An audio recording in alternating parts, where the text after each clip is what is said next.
വേനൽക്കാലത്ത് നമ്മൾ കുട്ടികളുടെ ആരോഗ്യ കാര്യങ്ങളിൽ ശ്രദ്ധിക്കേണ്ട കുറച്ച് കാര്യങ്ങളുണ്ട്. അത് ഏറ്റവും ഇമ്പോർട്ടൻ്റ് ആയിട്ടുള്ളതെന്ന് പറയുന്നത് അവർക്ക് കുടിക്കുന്ന വെള്ളത്തിൻ്റെ അളവാണ്.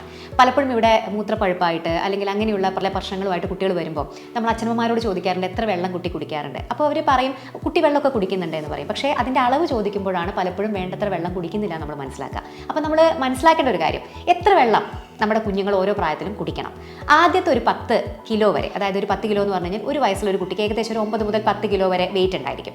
ആദ്യത്തെ 10 കിലോ ഉള്ള കുട്ടികൾ ഓരോ കിലോയ്ക്കും 100 ml വെള്ളം വെച്ച് കുടിക്കണം. അതായത് ഒരു 10 കിലോ ഉള്ള കുട്ടി ഒരു ദിവസം 1 ലിറ്റർ വെള്ളമെങ്കിലും കുടിക്കണം എന്നുള്ളത് പലർക്കും അറിയില്ല. ഈ 1 ലിറ്റർ വെള്ളം എന്ന് പറയുന്നത് വെള്ളമായിട്ട് തന്നെ കുടിക്കണം എന്നില്ല. ഇപ്പം നമ്മൾ കുടിക്കുന്ന ജ്യൂസോ അല്ലെങ്കിൽ കഞ്ഞിവെള്ളമോ എന്ത് വെള്ളമായിക്കോട്ടെ, അതായത് ഫ്ലൂയിഡ് ആയിട്ട് ഒരു 10 കിലോ ഉള്ള കുട്ടി 1 ലിറ്റർ എങ്കിലും ഒരു ദിവസം കുടിച്ചിരിക്കണം.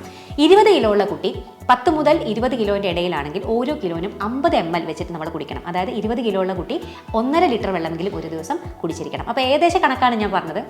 സോ ഇത് കുറച്ചൊക്കെ അങ്ങോട്ടും ഇങ്ങോട്ടൊക്കെ ആവാം. പക്ഷേ വേനൽക്കാലത്ത് നമ്മൾ വളരെയധികം ഇമ്പോർട്ടൻ്റ് ആയി ശ്രദ്ധിക്കേണ്ടത് നമ്മുടെ കുഞ്ഞുങ്ങൾ ഇത്രയൊക്കെ വെള്ളം കുടിക്കുന്നുണ്ടോ എന്നുള്ളതൊന്ന് ശ്രദ്ധിക്കുക. ഇല്ലെങ്കിൽ പലപ്പോഴും ഈ ഛർദിയും അതിസാരവും അല്ലെങ്കിൽ വയറിളക്കൊക്കെ വരുന്ന സമയത്ത് അവർ ഡീഹൈഡ്രേറ്റഡ് ആവാൻ, അതായത് നിർജ്ജലീകരണം സംഭവിക്കാനുള്ള സാധ്യത വളരെ കൂടുതലാണ്. മൂത്രപ്പഴുപ്പ് ഉണ്ടാവാനുള്ള സാധ്യത വളരെ കൂടുതലാണ്.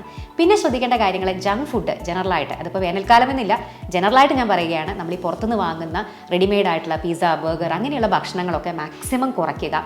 വീട്ടിലുണ്ടാക്കുന്ന ശുദ്ധമായിട്ടുള്ള ഭക്ഷണങ്ങൾ കൊടുക്കാൻ ശ്രമിക്കുക. അതിൻ്റെ കൂടെ തന്നെ കുറച്ചുകൂടി ഫ്രൂട്ട്സ് ആഡ് ചെയ്യുക. അതിൽ തന്നെ ജലാംശം കൂടുതലുള്ള ഫ്രൂട്ട്സ്. ഒരു എക്സാമ്പിൾ പറയുകയാണെങ്കിൽ ഇപ്പോൾ തണ്ണിമത്തൻ, അതിൽ ധാരാളം ജലാംശമുണ്ട്. അതുപോലെ ഓറഞ്ച്, അതുപോലെ പെയർ, നമ്മൾ സബർജല്ലി എന്നൊക്കെ പറയുന്നത്, ഇതിലൊക്കെ ധാരാളം ജലാംശമുള്ള ഫ്രൂട്ട്സുകളാണ്. ഇതെല്ലാം കുട്ടികൾക്ക് ഒരു നേരം ഒരു ഫ്രൂട്ടെങ്കിലും കൊടുക്കാൻ വേണ്ടിയിട്ട് ശ്രദ്ധിക്കുന്നത് വേനൽക്കാലത്ത് വളരെ ഹെൽപ്ഫുൾ ആയിരിക്കും.